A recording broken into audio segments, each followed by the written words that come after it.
Bonsoir à tous. Donc aujourd'hui, nous allons continuer justement de voir la vie des vrais parents, donc du révérend Simon et de son épouse, pour voir si pour voir la qualité de l'arbre à ses fruits. Donc voilà.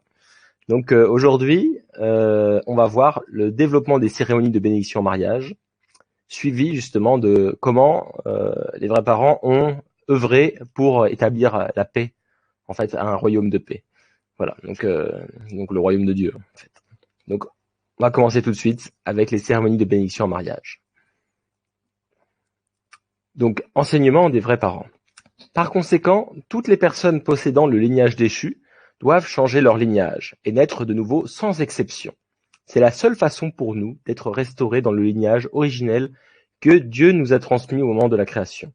L'humanité doit audacieusement s'avancer pour rompre le faux lignage de Satan et se greffer sur la racine du vrai lignage des vrais parents. Nous ne devons plus commettre l'erreur de vivre comme des oliviers sauvages. Alors où trouver le chemin pour échapper à cette condition d'olivier sauvage? La cérémonie de bénédiction offre la grâce d'être greffé sur l'olivier véritable, les vrais parents qui apportent à l'humanité le vrai lignage de Dieu. Donc voilà, donc la bénédiction, c'est le point clé, c'est justement ce qui permet de cette renaissance qu'on avait parlé dans le principe divin, une renaissance spirituelle et renaissance physique, qui permet de ôter le péché originel qui a été causé par la chute, qui avait causé justement une chute spirituelle et une chute physique. Donc là, la bénédiction en mariage, ça permet de restaurer ça, en fait. Et on va voir qu'ils ont fait énormément de bénédictions, en fait. Et ça a commencé tout petit jusqu'à des très grandes bénédictions. Donc on va voir justement ensemble en détail. Mais vous voyez que depuis 1960, avec leur bénédiction en mariage qu'ils ont reçue eux-mêmes, ils ont donné cette bénédiction en mariage à 36 couples. Voilà, et ça s'est multiplié jusqu'à, on voit, 360 millions, 400 millions de couples même. Donc voilà, et là, après la cérémonie de bénédiction de 400 millions de couples, bénédiction en mariage international et interculturel pour l'ère de la paix et de la prospérité, bénédiction en mariage pour accueillir l'âge de la libération ouverte par la victoire des vrais parents du ciel, de la terre et de l'humanité. Donc, bénédiction cosmique présidée par les vrais parents du ciel, de la terre et de l'humanité. Donc cosmique, 400 millions, c'est pas que des personnes, en gros, sur la terre. En fait, il y a même des bénédictions des couples dans le monde spirituel. C'est pour ça que ça fait un grand chiffre. En fait.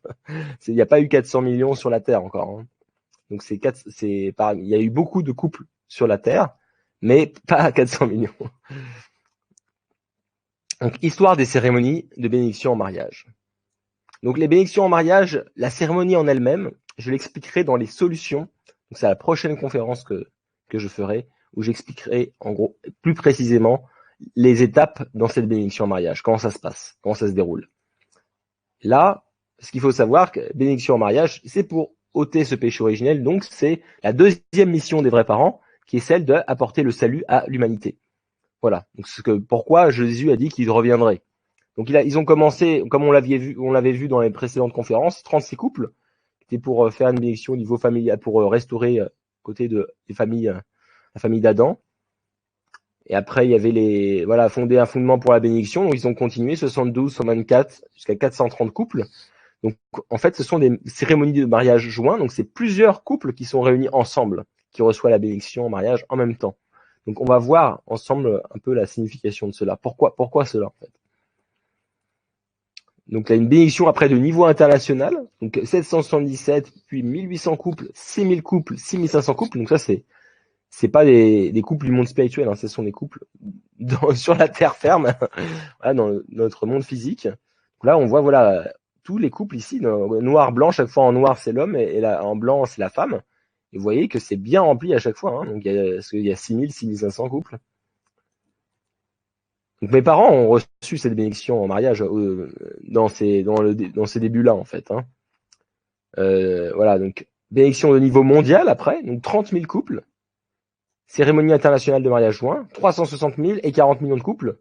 Donc ça, après, ça a été justement avec le monde spirituel, on va voir en détail.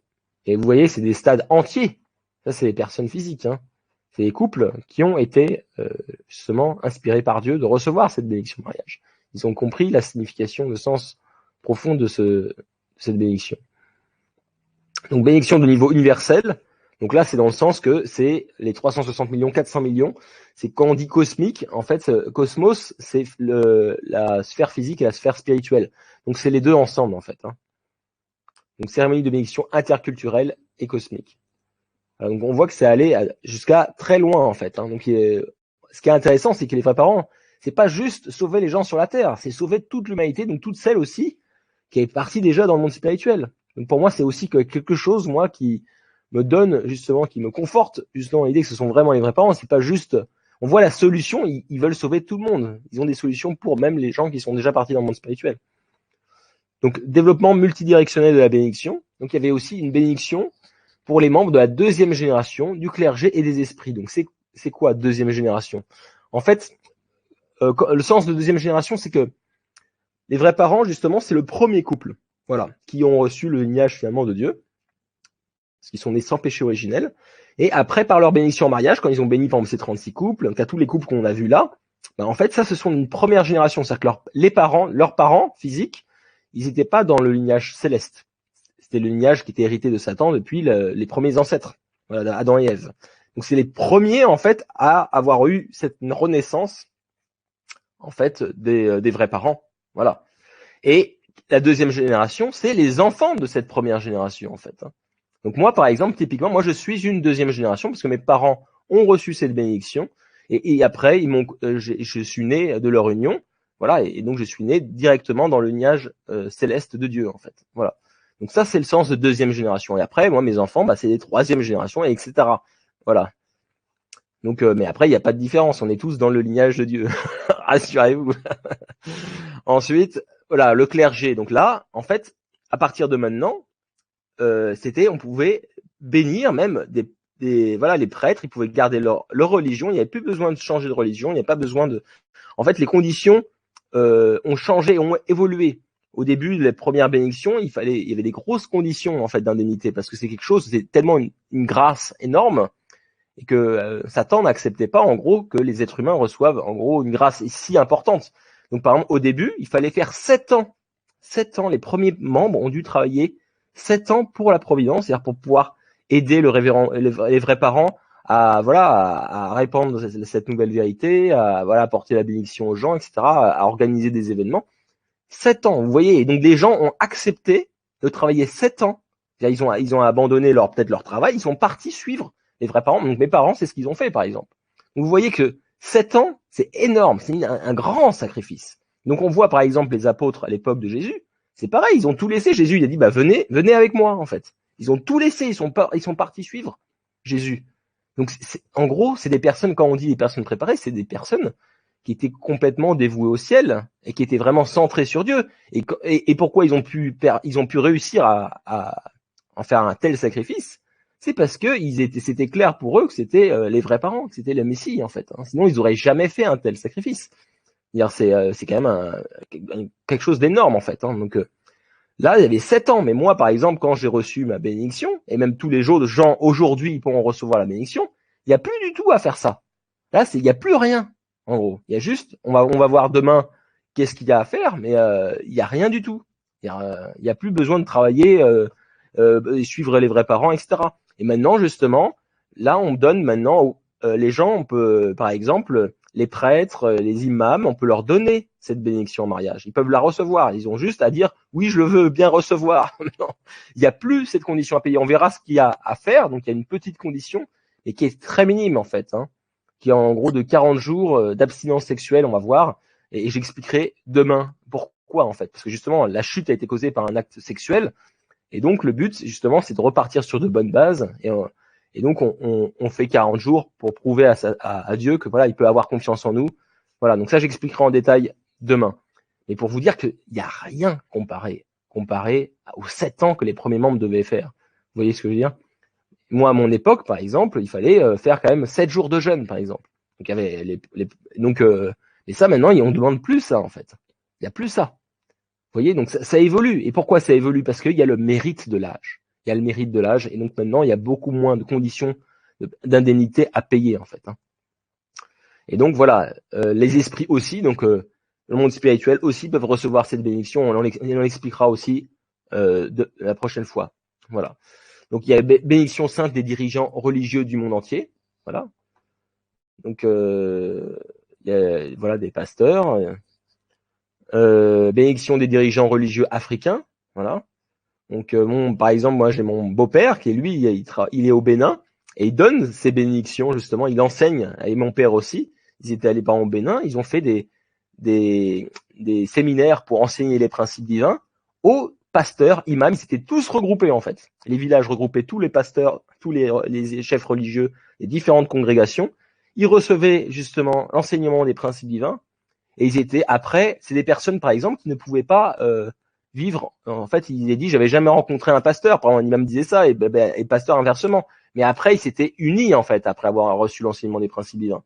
Donc c'est vraiment un principe divin qui permet d'unifier les différentes voies qui ont été préparées par Dieu. Et c'est le but. Le Messie prépare grâce à son nouvelle vérité, nouvelle expression de la vérité, permet d'unir en fait différents courants religieux. Et après, ils ont reçu cette bénédiction. Donc les prêtres, les pasteurs, les imams, tout le monde peut recevoir cette bénédiction et après le donner à leur congrégation. Voilà. Donc voilà, c'est pour se multiplier. Le but, c'est pas convertir des gens. Le but, c'est que la seule chose qu'apportent les vrais parents, c'est quoi? C'est la bénédiction en mariage. Parce que c'est la seule chose que le Messie peut faire, c'est parce que il est dans le lignage céleste et la bénédiction en mariage permet de ramener les gens dans ce lignage céleste. Donc on n'a pas, toute religion est bonne, toute religion enseigne comment se développer vers Dieu, mais il n'y a que les vrais parents qui permettent d'ôter ce péché originel par la bénédiction en mariage. Voilà, donc c'est pour ça que vous pouvez garder votre religion, vous n'avez pas besoin de changer de communauté, vous changez si vous avez envie, c'est comme vous voulez, le plus important c'est de recevoir cette bénédiction en mariage. Donc voilà, on dans tous les niveaux, bénédiction voilà en Asie, bénédiction des chefs coutumiers africains, voilà, quelle que soit leur origine, leur background religieux ou pas, ils peuvent recevoir ça. C'est pour tout le monde en fait. Hein. Donc même si vous êtes déjà marié, quelqu'un qui est déjà marié peuvent recevoir cette bénédiction en mariage. Hein. On appelle ça comme un renouvellement des vœux. Et ceux qui ne sont pas mariés, ils peuvent recevoir directement cette bénédiction en mariage. Donc pourquoi avons-nous des mariages joints? Savez-vous pourquoi nous avons des mariages joints? Il s'agit de compléter la fondation du deuxième Israël et du troisième Israël sur terre, centré sur les mondes spirituels et physiques. Ceci n'est pas fait sous mon commandement, mais sous celui du ciel. C'est Dieu qui a demandé ça. Voilà. Parce qu'on est comme une grande famille. Il faut que ce soit un grand festival. Nous maintenant on appelle ça des festivals de famille. C'est vraiment une grande fête tous ensemble. Moi j'ai été béni, j'ai reçu la bénédiction en mariage il y a déjà 11 ans et c'était magnifique. Il y a beaucoup plus de joie en fait parce qu'il y a on voit plein de couples autour de nous qui sont très heureux et nous-mêmes aussi. Donc c'est magnifique. Donc quand on parle de troisième Israël, en fait le deuxième Israël c'était les chrétiens. Et comme on a vu dans le cours de l'histoire des vrais parents, les chrétiens n'ont pas suivi finalement le révérend Solomon au départ du mouvement qu'il a créé. Donc le troisième Israël, après en fait, c'est ceux qui ont suivi les vrais parents. Donc c'est ça en fait, c'est le troisième peuple élu. Donc pourquoi avons-nous des mariages joints? Une grande fête organisée par Dieu, voilà, comme grand festival de la famille, pour que tous les peuples forment des tribus et des nations du côté du ciel, pour parvenir à un monde de paix transcendant les races, les religions et les frontières. Donc ça, c'est un point très important en fait. Hein. Et ce qu'il faut comprendre, c'est que au début même du mouvement, et même toujours, hein, on encourage en fait les couples à avoir des couples internationaux, même interreligieux, c'est-à-dire quelqu'un qui vient du christianisme, qui vient de l'islam, voilà, on va bénir des personnes qui sont voilà de races différentes, de religions différentes, et ça permet justement de créer la paix, de créer des ponts entre ces différentes races, ces différentes religions. Et justement, au début, dans les premiers membres, justement, mes parents, par exemple, comme je vous avais dit, en fait, c'était le révérend Solomon et son épouse qui choisissaient les personnes qui faisaient le matching, en fait, qui choisissaient les personnes qui proposaient justement, voilà, moi je vois que vous êtes bien ensemble.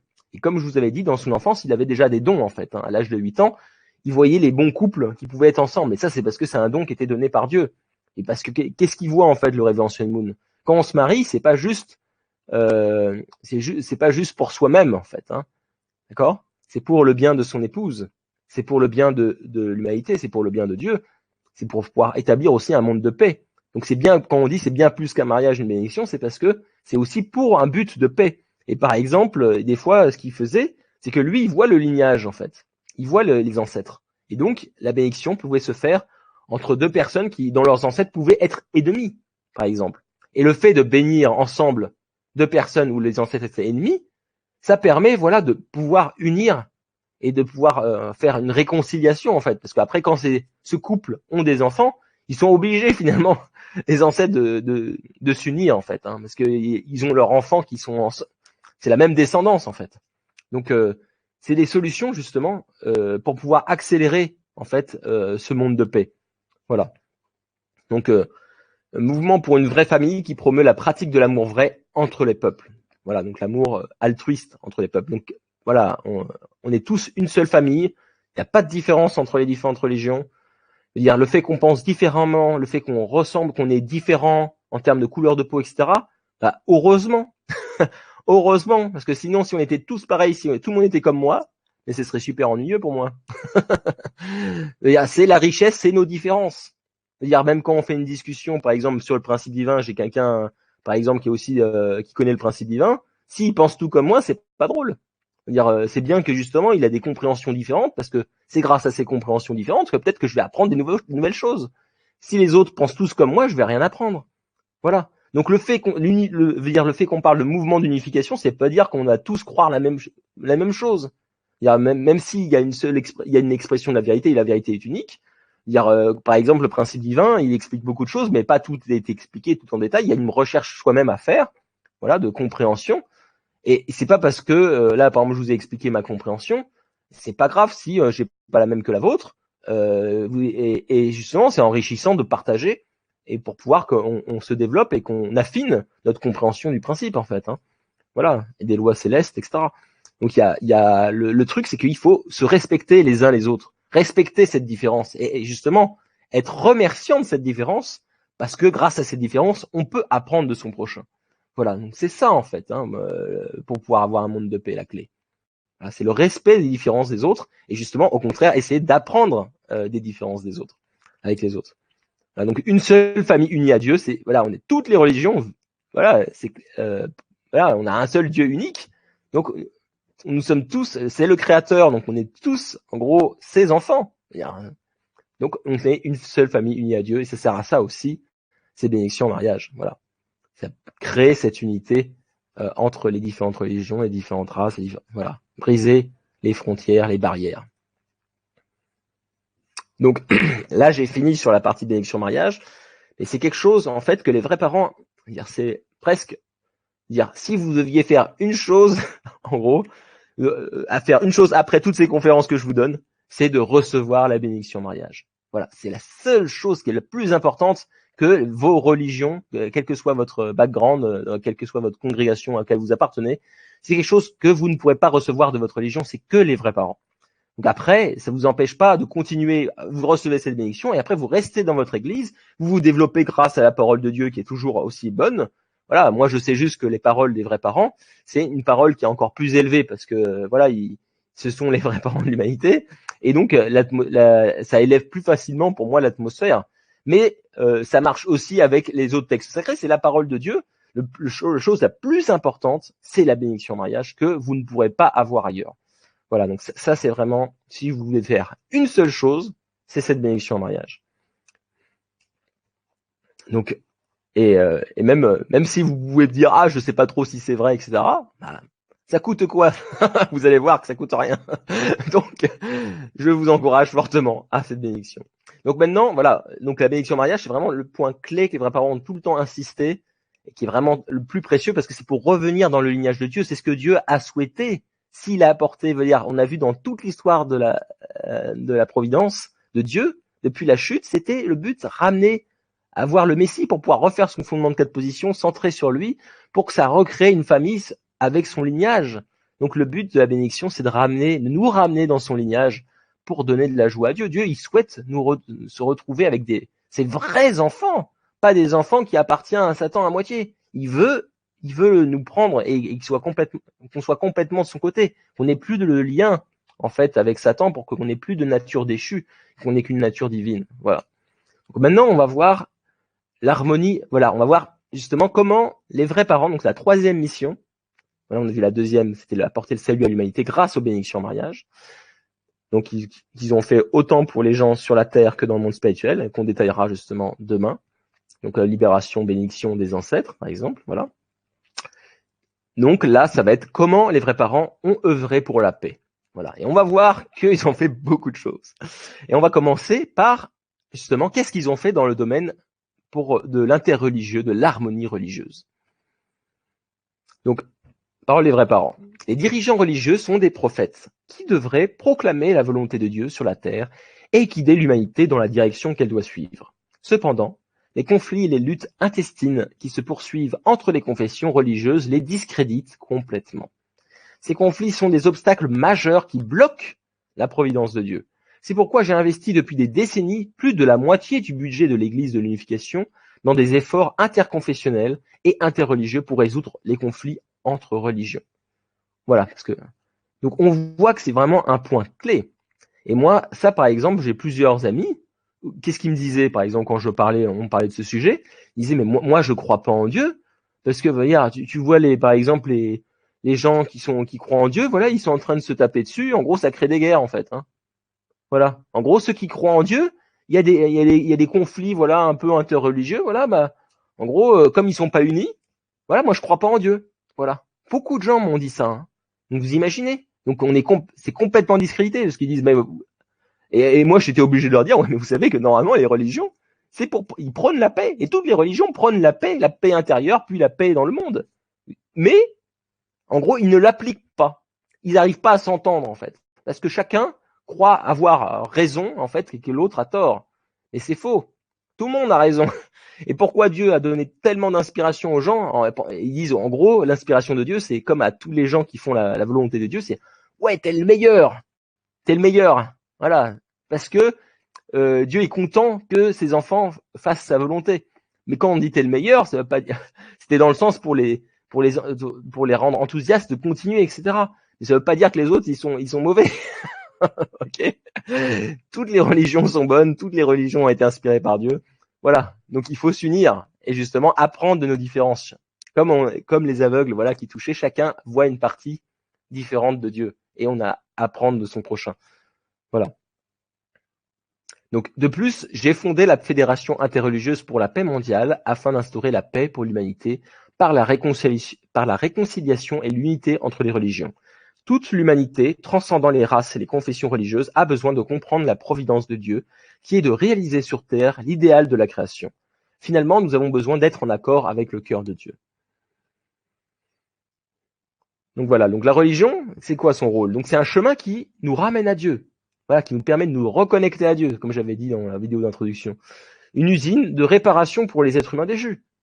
Voilà, parce qu'en gros, on n'est pas comme on devait être, en fait. Hein.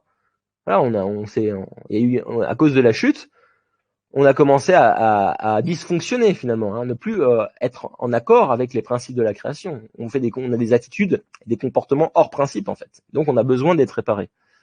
Et donc c'est ça la religion en fait, c'est nous ramener à avoir des bons comportements, à nous ramener à être centré sur Dieu et pas être centré sur Satan et donc nous couper en fait de ses péchés en fait, hein. Couper ses péchés, c'est ça le but des religions. Qui nous voilà, donc une direction qui nous permet de réaliser un véritable amour et un monde de paix. Donc c'est créer, voilà, développer notre amour et réaliser un monde de paix. Ça c'est le rôle de chaque religion.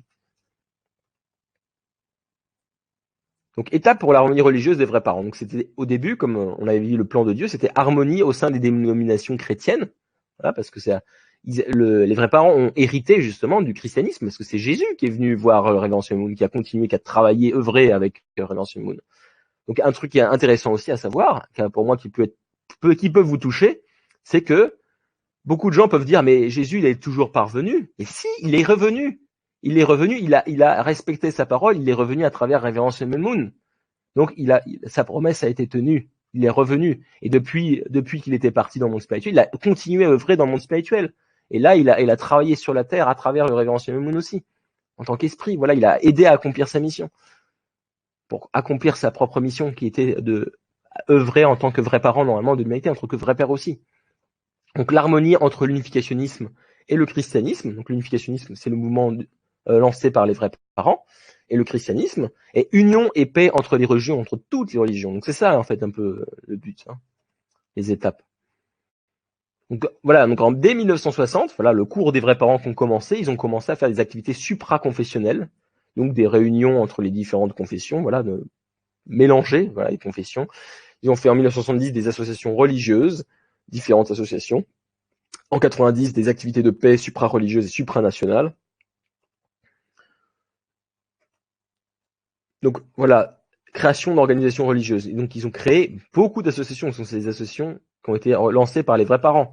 Donc associations chrétiennes confessionnelles. Donc voilà, c'était dans le but d'unir déjà les différents mouvements chrétiens.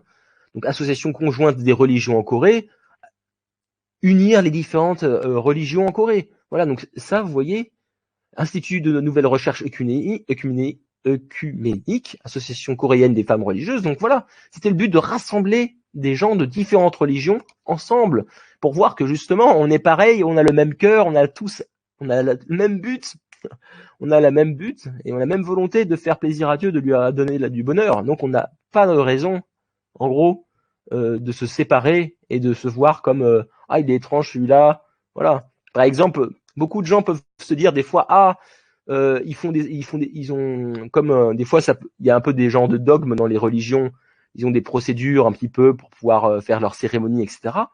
Mais moi, quand je vais voir, par exemple, ces différentes cérémonies dans les différentes religions, dire si on le voit avec le cœur à essayer de voir avec le cœur, pour moi, ce que je vois juste de la dévotion envers Dieu. Je vois pas, ah, il est bizarre, ah, il fait ça, ah ouais, c'est pas comme moi. On s'en fiche de la façon de faire. C'est pas, c'est le cœur qui est derrière. Si ces personnes-là le font avec dévotion parce qu'ils ont un tel amour, une telle gratitude envers Dieu, ils veulent montrer leur dévotion envers Dieu, c'est magnifique. Et c'est ça, moi, vraiment, qui me touche quand je vais voir dans les différentes églises ou les mosquées, etc. Donc, c'est ça qui est touchant. Donc, même si nous sommes différents, tant que c'est le cœur derrière, on a le même cœur de vouloir apporter notre dévotion à Dieu, à faire sa volonté. Donc voilà, on voit qu'ils ont créé plein d'associations, en fait. Et donc, par exemple, quelques exemples, parce que là, bien sûr, ça représente pas tout ce qu'ils ont fait, mais je vais vous en montrer juste quelques-uns. Donc, activités interreligieuses aux USA, par exemple, conférences pour clergé chrétien apostolique, unité du christianisme d'Orient et d'Occident, donc 4 sessions, 34 pasteurs américains. Voilà, donc au total, audience publique sur le principe de l'unification, donc ce sont les principes divins. Voilà, première en 1985 et 38e en 1989. Un total de 7812 pasteurs chrétiens ont participé à une session. Voilà, donc le but, voilà, c'était au début, il y avait c'était concentré le mouvement sur les chrétiens. Voilà, on a vu les différentes étapes, un peu le plan que Dieu il avait déjà d'unir les différents courants chrétiens, puis unir toutes les religions du monde en fait. Donc ensuite, activité religieuse aux USA, on voit qu'ils ont fait début du mystère des vraies valeurs familiales. 120 dirigeants chrétiens américains sont venus à Champion. Donc ça, c'est un lieu en Corée, justement, qui est un lieu qui a été créé par les vrais parents pour donner des séminaires, justement, sur leur enseignement. C'est un lieu aussi un lieu spirituel qui permet de se libérer. Voilà. Donc on verra justement demain, j'en parlerai davantage. Justement, c'est une solution pour moi, par exemple, qui m'a fait beaucoup de bien dans ma vie et qui m'a permis justement, sinon je n'aurais pas été ici à être centré sur Dieu, etc. Donc voilà, ils ont fait actuellement dans les 50 États, toutes confessions confondues, réseau de 20 000 dirigeants religieux. Donc voilà, il y a eu beaucoup d'activités. Encore d'autres, là, une marche de 1 million de familles, 5e anniversaire de la marche d'1 million de familles, et de l'islam. Donc 2000 personnes, 80 pays, plus de 400 dirigeants politiques et religieux. Voilà, il y a différentes associations. Activités interreligieuses en Amérique du Sud, séminaire du principe divin pour les dirigeants chrétiens. Donc au total, 3638 participants au total. Donc protestants d'Amérique du Nord, catholiques d'Amérique du Sud. Voilà, donc c'était un peu unir tous ces différents courants religieux ensemble par des sessions de séminaires de principe divin. Et comme je vous les ai dit, mon père a donné au principe divin au Bénin, et c'est vraiment quelque chose qui permet d'unir en fait ces différents courants religieux. Activité interreligieuse mondiale, création du Conseil religieux mondial. Voilà, donc la participation de 700 dirigeants religieux de 85 pays. Voilà, donc plein de choses encore. Une création de l'association religieuse pour la paix mondiale en 99. Voilà, donc il y a Council for a Parliament of the World Religions, donc Concile pour un Parlement des religions du monde. On voit qu'il y en a eu plein. 1893 jusqu'en 2016, plus de 80 pays, plus de 50 religions, plus de 10 000 participants. Vous voyez, donc ça, c'est les vrais parents qui ont lancé ces différents mouvements. Vous voyez qu'ils ont fait un énorme effort comme ils ont dit, si 50% des financements qu'ils avaient produits étaient faits pour ces activités-là. Donc, par exemple, la séminaire des jeunes sur les religions du monde. Donc, de 82 à 85, chaque année, des jeunes de toute confession religieuse sont sélectionnés pour participer à un programme historique de visite de Terre Sainte. Voilà, de Youth Seminar on World Religion. Donc, il y avait pèlerinage en Terre Sainte, constater la conscience religieuse, apprentissage interculturel, voilà. Donc, c'était pour unir des jeunes qui venaient de différents courants religieux aussi. Pour comprendre que, voilà, on est tous pareils. On est tous pareils. On a une compréhension, on a des messages spirituels légèrement différents, mais la majorité est commune en fait. Hein. Donc unité avec l'islam après justement. Donc après le christianisme, c'était unité avec l'islam. Donc on voit là le grand moufti de Syrie par exemple avec les vrais parents. Donc deuxième concile religieux mondial qui a été organisé.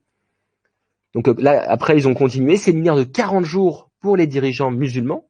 Voilà donc sur le principe divin. Vous vous rendez compte, moi ce que je vous ai présenté, c'est rien du tout. Moi je vous ai présenté à peu près 10 jours, 45 minutes.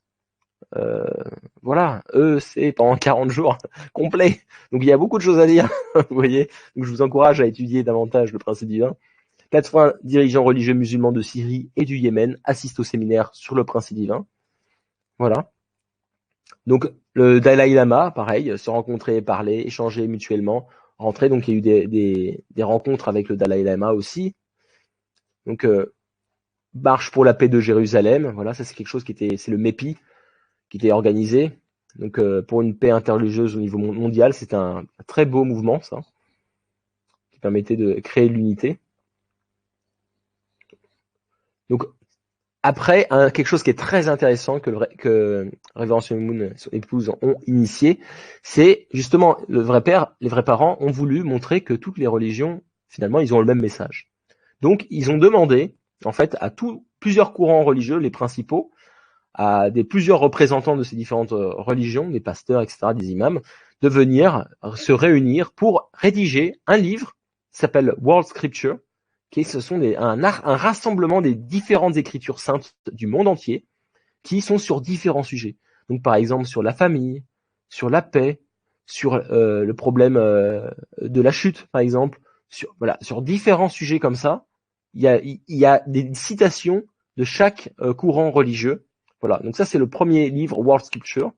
Et après il y a eu un deuxième livre World Scripture 2 qui en fait c'est la même chose, mais en plus il y a l'enseignement, en gros, des vrais parents qui expliquent, par exemple, sur la famille, qui expliquent sur la paix, qui expliquent, voilà, qui rajoute, voilà, la vision des vrais parents, en fait, hein, l'enseignement des vrais parents.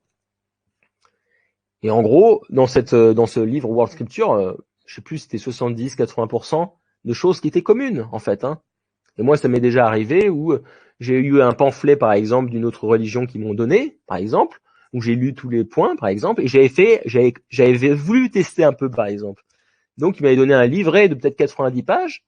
Donc, j'ai commencé à cocher, en fait, tous les points. Et je me suis dit, est-ce que c'est en accord, par exemple, avec les principes divins, par exemple, tels que enseignés? Est-ce que ça a le même sens, en fait, hein, leur croyance que la mienne, par exemple? Et hop, je cochais, oui, non, ah oui, à moitié, voilà. Et au final, si j'étais optimiste en disant, voilà, les petits détails, on s'en fiche, 95% qui étaient pareils. 95% qui étaient pareils. Et quand j'étais pessimiste, c'était en gros 80%, quoi. Voilà, mais en gros, la majorité, c'est commune. Donc ça montre bien que c'est inspiré par le même Dieu, et qu'après, le fait qu'on ait compris des choses différemment, ou des fois que c'est contradictoire, il faut bien comprendre que des fois, c'est basé sur même on voit plein de courants religieux, c'est basé sur la même Bible. Sur la même Bible, sur le même écrit. Après, le fait que chacun interprète différemment, bah voilà, c'est pareil. Entre mon frère et moi-même, on croit tous les deux aux vrais parents, on va lire le principe divin. Bah, je suis sûr que mon frère, pour certains points du principe, il va peut-être l'expliquer différemment que moi. Et c'est pas grave. Et c'est pas grave. Et tant mieux, en quelque sorte. Je vais comprendre des nouvelles choses quand je vais discuter avec mon frère, peut-être. Voilà, et je vais changer ma vision. La chose qui est importante, c'est d'être ouvert. C'est pas de penser que dire j'ai absolument raison et de se fermer l'esprit.